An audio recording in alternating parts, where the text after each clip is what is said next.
जहाँ तक JCC, CGL और जेपीएससी की बात है, माननीय मुख्यमंत्री जी का निश्चित रूप से ये बहुत दो अहम मुद्दा है। माननीय मुख्यमंत्री हेमंत सोरेन जी को जो ईडी समन हुई है उसका जवाब वो दे रहे हैं। 7वीं से लेकर 10वीं जेपीएससी का रिजल्ट भी इसी सरकार ने जारी किया था और हमें उन्होंने आश्वस्त भी किया है कि विधानसभा खत्म होते ही ये दोनों इम्पॉर्टेंट चीज़ों को वो लेकर आगे बढ़ेंगे। केवल और केवल इसको पॉलिटिकली एक तरीके से इसको मुद्दा बनाने का काम कर। अगर आपके पास कोई मुद्दा है, कोई ज्वलंत मुद्दा है, तो आप रिएक्ट करिए ना, आप रिएक्ट करिए, आप लेटर भेजिए, आप जवाब दीजिए जो सीएम पूछ रहे हैं उसका। वो सब चीजें नहीं कर रहे हैं आप। मुख्यमंत्री हेमंत सोरेन को ईडी की ओर से छठा समन जारी किया गया था, लेकिन मुख्यमंत्री हेमंत सोरेन ईडी कार्यालय नहीं गए, जिसको लेकर भारतीय जनता पार्टी सवाल खड़े कर रही है। आज इसी पर बातचीत करने के लिए हमारे साथ मौजूद है मांडर विधायक शिल्पी नेहातिर की। बातचीत करेंगे कि तख्ती लिए भारतीय जनता पार्टी का कहना है कि मुख्यमंत्री हेमंत सोरेन ईडी कार्यालय क्यों नहीं जा रहे, आखिर क्यों डर रहे हैं। माननीय मुख्यमंत्री हेमंत सोरेन जी को जो ईडी समन हुई है उसका जवाब वो दे रहे हैं। पिछले साल नवंबर के महीने में माननीय मुख्यमंत्री जी एक पूरा दिन, एक माननीय मुख्यमंत्री होते हुए, आप समझ लीजिए वो कोई आलू प्याज नहीं है, माननीय मुख्यमंत्री होते हुए वो पूरा एक दिन ईडी ऑफिस में दिए। क्या मिला? कुछ नहीं। आप फिर से उनको परेशान करने के लिए, इस राज्य को इधर से अस्थिर करने के लिए आप फिर से ईडी समन करते हैं। अगर आपके पास कोई मुद्दा है, कोई ज्वलंत मुद्दा है, तो आप रिएक्ट करिए ना, आप रिएक्ट करिए, आप लेटर भेजिए, आप जवाब दीजिए जो सीएम पूछ रहे हैं उसका। वो सब चीज़ें नहीं कर रहे हैं आप। केवल और केवल इसको पॉलिटिकली एक तरीके से इसको मुद्दा बनाने का काम कर रहे हैं। और देखिए, कोई नई बड़ी बात नहीं है। किसी भी राज्य को आप उठा के देख लीजिए, जब जब चुनाव आया है उस राज्य में या आने वाला है, तब तक इन्होंने अपना दो एजेंसी जो ईडी, सीबीआई, आईटी है, इसका साथ लेते हुए इन्होंने काम किया है। हाल फिलहाल के जो 3 राज्य में हुआ वही हुआ। उतने महीनों से ईडी सोच रही थी, मगर जैसे ही चुनाव का बात आया, विधानसभा चुनाव का, तो वैसे जगहों पे ईडी एक्टिव हो गई। तो अभी लोकसभा चुनाव है, ये सब चीज़ें हमें बहुत देखने को मिलेगी।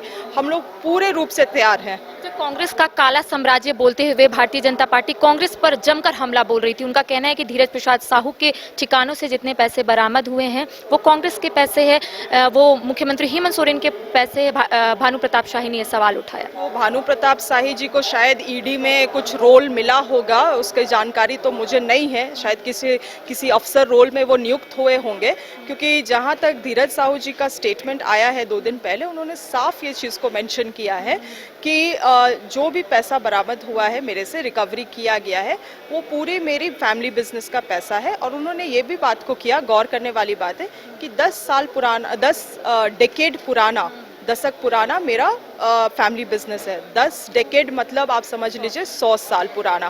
तो 100 साल पुराना में जो संपत्ति उन्होंने अर्जित किया है, ये आईटी का मामला बनता है। कुछ अतिरिक्त उसमें है, आय से अधिक थे तो उनको आईटी पेनल्टी पे करना पड़ेगा।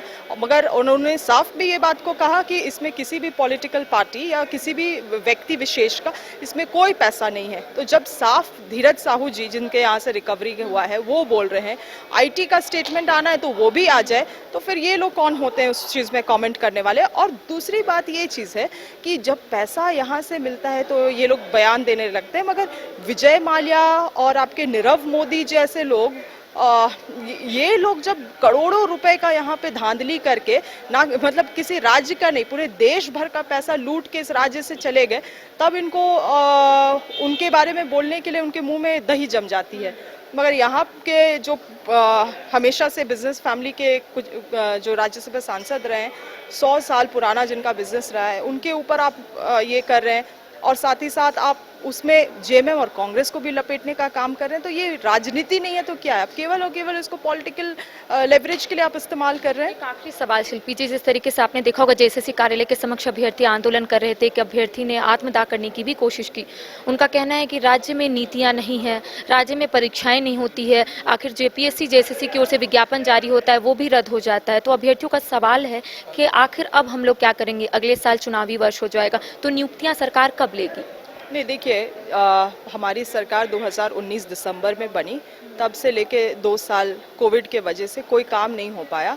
जब थोड़ी स्थिरता आई उसके बाद से लगातार हमारी माननीय मुख्यमंत्री जी नियुक्ति पत्र वितरण कर रहे हैं। जहाँ तक जेसीसी, सीजीएल और जेपीएससी की बात है, माननीय मुख्यमंत्री जी का निश्चित रूप से ये बहुत दो अहम मुद्दा है और हमें उन्होंने आश्वस्त भी किया है कि विधानसभा खत्म होते ही ये दोनों इम्पॉर्टेंट चीज़ों को वो लेकर आगे बढ़ेंगे।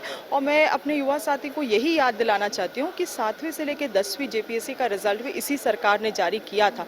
तो निश्चित रूप से आगे भी वो युवा को लेके या रोजगार को लेके गंभीर है और उसमें आपको कोई सही पहल देखने को मिलेगा। 7वीं से 10वीं जेपीएससी को भी लेकर अभ्यर्थियों का कहना है कि वो तो कोर्ट के दहलीज तक पहुंचा था। नहीं, देखिए, कोर्ट को के दहलीज में पहुंचाने वाले कौन लोग रहते हैं आप भी जानते हैं। 2002 में बाबूलाल मरांडी जी ने जो डोमिसाइल पॉलिसी लेकर आया था, उसको भी दहलीज तक पहुंचाने वाले कौन थे? बाबूलाल मरांडी जी का कुर्सी छीन लेने वाले कौन थे? 2002 से लेकर 2016 जब तक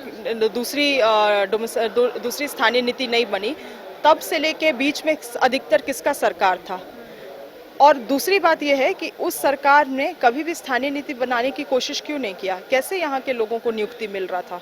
ये सभी चीज़ें सवाल हैं जो उनसे भी आप लोगों को पूछना चाहिए, जनता को भी सोचना चाहिए। सारी चीज़ों को इन्होंने उलझा के रखा हुआ है।